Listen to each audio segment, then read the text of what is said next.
Passei 2 anos num relacionamento aberto, vou te contar a verdade.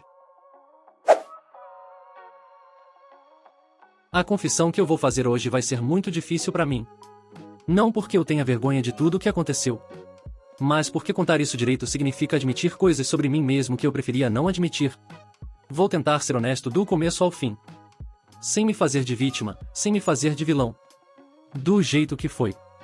Tenho 37 anos. Sou analista de sistemas, trabalho numa empresa de tecnologia há 6 anos, home office na maior parte do tempo. Moro em Curitiba. Tenho um cachorro chamado Boris que late pra tudo que se move e que foi a coisa mais estável da minha vida nos últimos 2 anos. Minha esposa se chama Aline. Ainda chamo ela de esposa porque a gente ainda é casado no papel. Mas na prática a gente vive separado há 6 meses e o processo de divórcio está andando. Vou continuar chamando ela de esposa ao longo dessa história porque foi o que ela foi por 4 anos, e isso não desaparece só porque agora é diferente. A gente se conheceu numa época em que eu não estava procurando conhecer ninguém. Tinha saído de um relacionamento longo, de quase 5 anos, que havia terminado de forma desgastante e lenta. Não foi traição, não foi briga grande, foi aquela morte por esgotamento que é de certa forma pior porque você não tem um momento específico para culpar, só um acúmulo de distância que um dia virou separação. Depois disso eu passei quase 1 ano sozinho de forma deliberada. Não saía para conhecer pessoas, não usava aplicativo, não queria.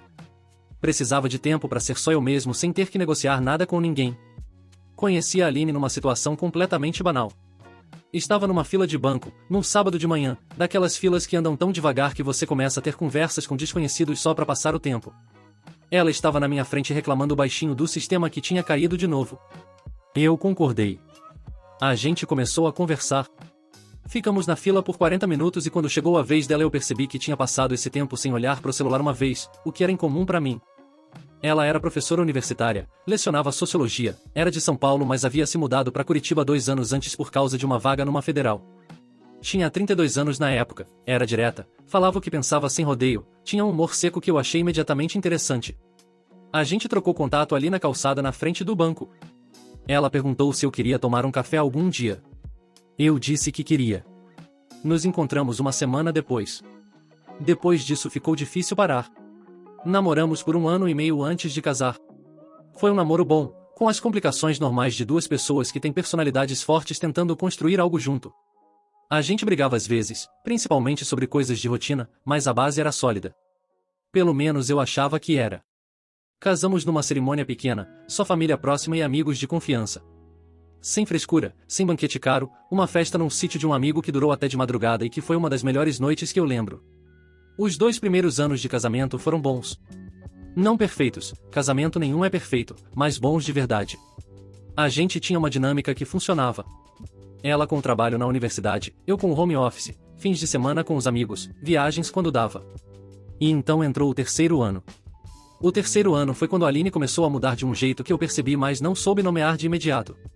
Não foi uma mudança dramática. Foi gradual, como quase tudo que é importante. Ela estava mais distante em alguns momentos, mas dentro da própria cabeça. Quando eu perguntava se estava tudo bem ela dizia que estava só cansada, que o semestre estava pesado, que tinha muita coisa para dar conta. Eu aceitei essa explicação por um tempo porque ela fazia sentido. A Universidade Federal onde ela trabalhava estava passando por um período difícil, com cortes de verba e aumento de demanda, e eu sabia que o trabalho dela era emocionalmente pesado de formas que o meu não era. Mas havia uma outra coisa que eu fui notando junto com o distanciamento. Ela estava lendo muito sobre um assunto específico. Não de forma escondida, deixa eu deixar isso claro. A Aline nunca foi do tipo de esconder o que estava pensando ou estudando. Livros na mesa de cabeceira, artigos abertos no computador, conversas com amigas sobre temas que ela estava processando. Era a personalidade dela, ela pensava em voz alta e em público. O assunto que ela estava lendo era não monogamia. Poliamor. Estruturas relacionais alternativas. Eu notei os livros. Não disse nada inicialmente porque não queria parecer que estava monitorando o que ela lia, e também porque, honestamente, eu não sabia bem o que pensar sobre aquilo. Podia ser interesse intelectual, ela era socióloga, lia sobre tudo. Mas aí ela começou a trazer o assunto para as conversas. De forma indireta primeiro. Mencionando um caso que havia estudado, uma pesquisa que tinha lido, uma amiga de uma amiga que vivia dessa forma. Testando o terreno, eu entendo agora, embora na época eu não tivesse essa clareza. Eu participava das conversas sem me posicionar muito. Ouvia, fazia perguntas, ficava em cima do muro. Não porque concordava ou discordava, mas porque genuinamente não tinha opinião formada sobre o assunto e não queria falar besteira. Foram os 2 meses de conversas indiretas antes de virar direta. Foi numa noite de sexta, depois do jantar, os dois no sofá. Ela desligou a televisão e disse que queria conversar sobre uma coisa. Eu já sabia, mais ou menos, o que estava vindo. Mas ouvir é diferente de antecipar. Ela foi direta, como sempre foi. Disse que havia estado pensando muito sobre relacionamentos, sobre o que ela precisava, sobre estruturas que havíamos assumido sem questionar. Disse que sentia uma limitação na monogamia que ela não conseguia mais ignorar. Que não era sobre insatisfação comigo, que me amava, que o que tínhamos era real e importante para ela. Mas que havia uma parte dela que precisava de mais espaço do que um relacionamento fechado oferecia. Ela usou termos que eu não conhecia bem ainda. Hierarquia de vínculos, parceiro primário, conexões secundárias. Tinha um vocabulário organizado para aquilo que eu não tinha. Fiquei ouvindo tudo até o fim. E então fiz a pergunta que eu precisava fazer. Perguntei, você já tem alguém em mente? Ela hesitou um segundo antes de responder. E esse segundo disse tudo antes que a resposta viesse. Disse que havia desenvolvido uma conexão com um colega da universidade, um professor do departamento de filosofia chamado Eduardo, e que queria ser honesta comigo sobre isso antes de qualquer coisa acontecer. Eu fiquei quieto por um tempo. Depois perguntei, antes de qualquer coisa acontecer ou já aconteceu alguma coisa? Ela disse que tinham se beijado uma vez, num evento da universidade, e que ela havia parado porque não queria fazer nada sem falar comigo primeiro. Um beijo. Ela havia parado num beijo para me contar. Na época eu segurei essa informação como algo positivo, como evidência de que ela estava sendo honesta e respeitosa. Levei meses para entender que o beijo já era coisa acontecendo, que a fronteira já havia sido cruzada, e que a conversa não era um pedido de permissão mas uma negociação de quanto espaço ela ia ter para continuar. Não percebi isso na hora. Percebi muito depois. Naquela noite eu disse que precisava de tempo para processar. Ela disse que entendia, que não estava me pressionando, que eu podia pensar com calma. Dormi mal naquela noite. E nas seguintes. Fui pesquisar sobre o assunto de forma mais séria. Li o que ela havia lido, procurei relatos de pessoas que viviam assim, tentei entender se havia algo genuíno naquilo ou se era só uma forma elaborada de justificar uma coisa mais simples. O que encontrei foi o que sempre se encontra quando se pesquisa qualquer coisa humana complexa, e tinha gente que vivia assim de forma genuína e saudável, e tinha gente que havia se machucado muito. A diferença, pelo que eu lia, estava principalmente em 2 coisas. Se ambas as pessoas queriam de verdade, e se a comunicação era realmente honesta. Eu não queria de verdade. Eu sabia disso desde a primeira noite. Não era minha natureza, não era algo que eu havia considerado, e a ideia de Aline com outra pessoa me causava um desconforto físico que eu não conseguia racionalizar para longe. Mas eu tinha medo de perder ela. Esse é o centro de tudo. Se eu for honesto até o fundo, era isso. Eu amava Aline, havia construído uma vida com ela, e a ideia de que dizer não podia significar o fim era aterrorizante de um jeito que me fez tomar uma decisão que eu não devia ter tomado. Depois de 2 semanas disse que topava tentar. Estabelecemos algumas regras juntos. Transparência total, sem segredos.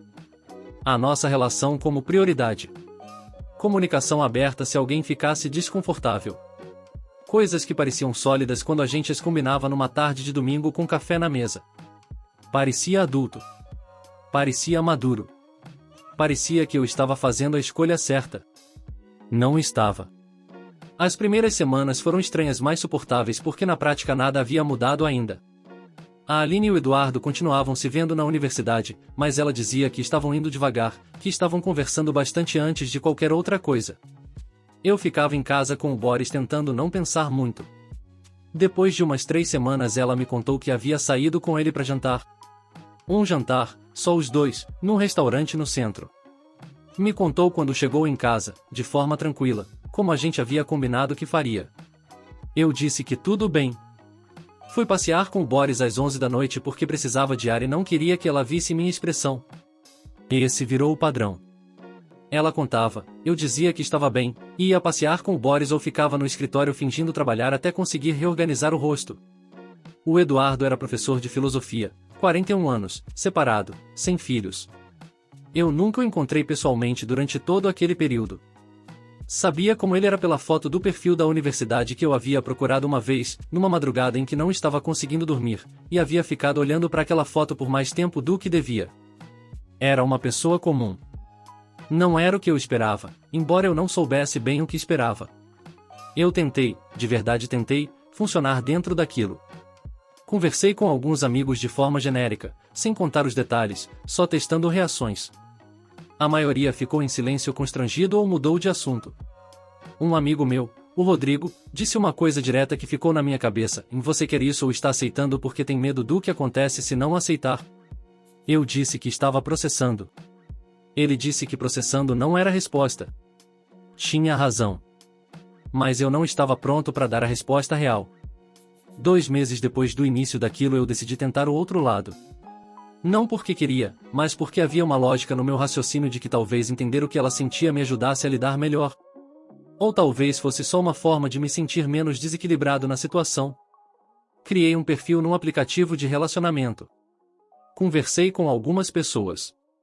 Fui num encontro com uma mulher chamada Vanessa, arquiteta, 34 anos, que havia sido casada e estava experimentando coisas novas depois do divórcio.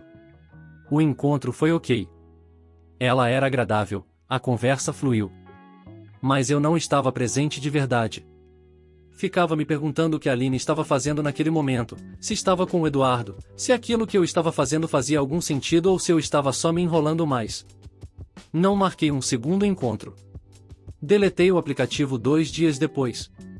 Quando a Aline perguntou como estava indo do meu lado, eu disse que não havia surgido nada que me interessasse. Ela disse que tudo bem, com uma leveza que me incomodou de um jeito que eu não soube explicar na hora. Levei mais algumas semanas para entender o que era aquele incômodo. Era o fato de que aquela leveza dela sobre o meu lado contrastava muito com o quanto eu não conseguia ser leve sobre o lado dela. E essa simetria dizia alguma coisa sobre onde cada um de nós estava de verdade naquele acordo. O 4º mês foi quando as coisas começaram a ficar mais pesadas de um jeito que eu não conseguia mais empacotar. A Aline havia ficado mais feliz.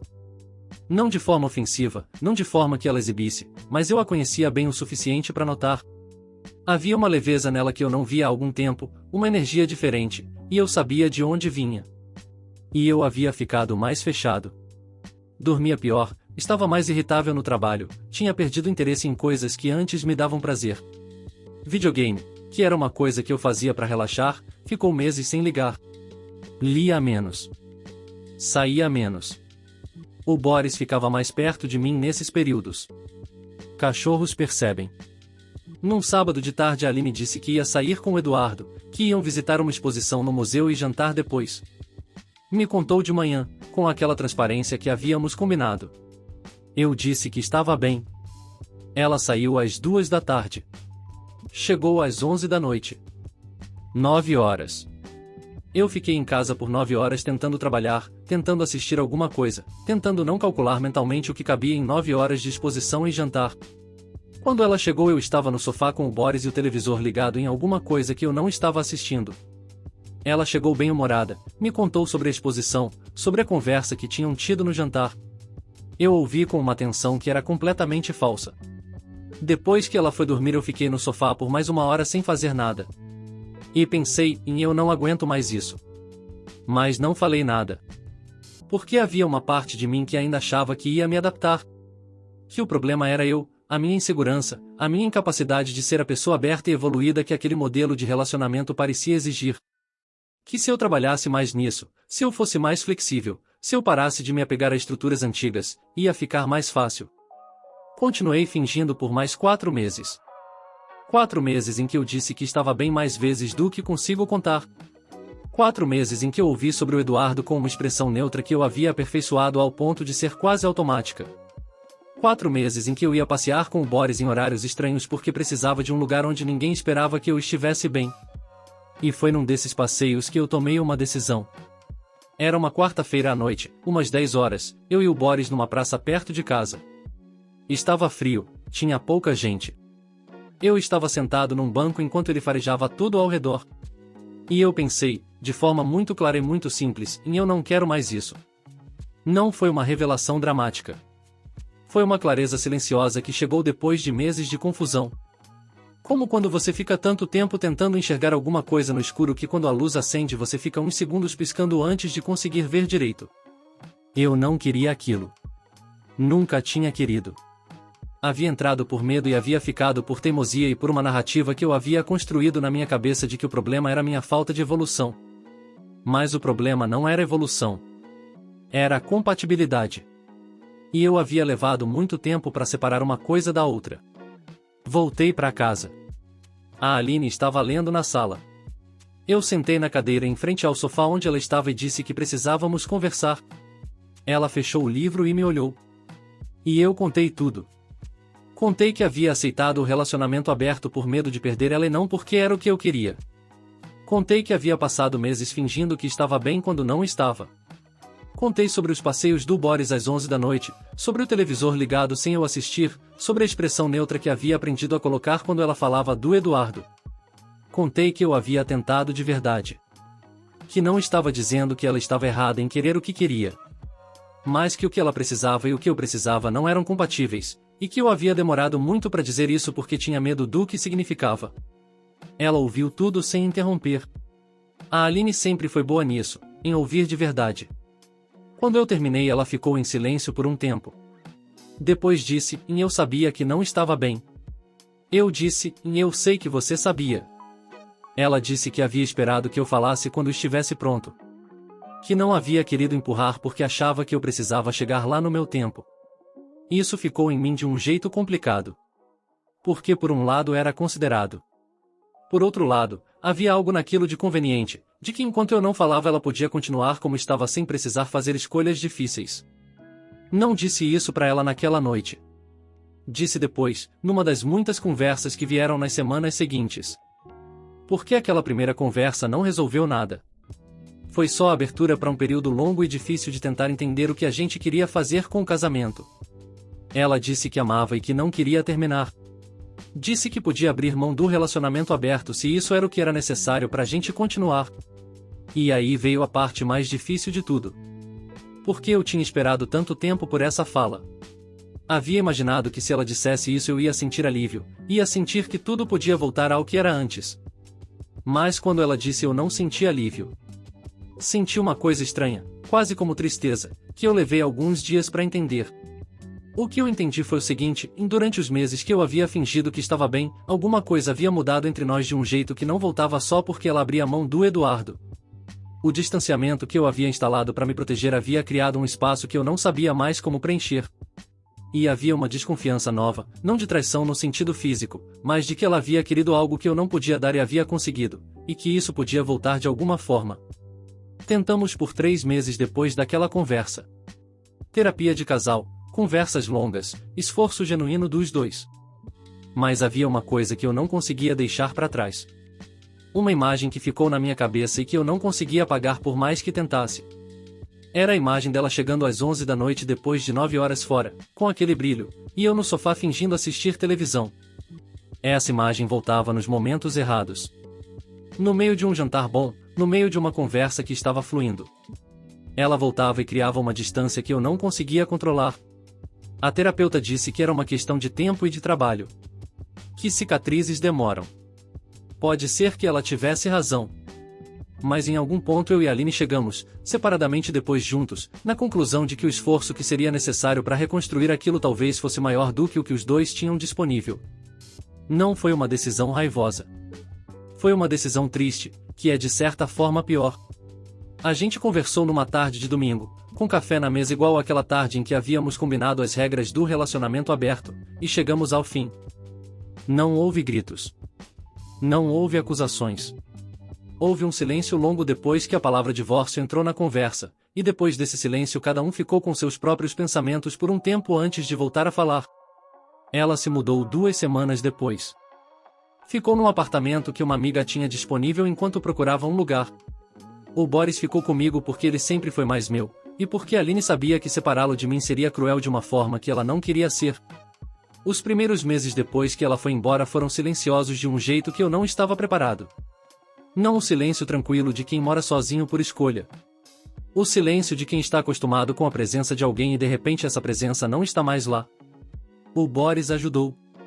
Eu sei que parece bobo, mas ajudou de verdade.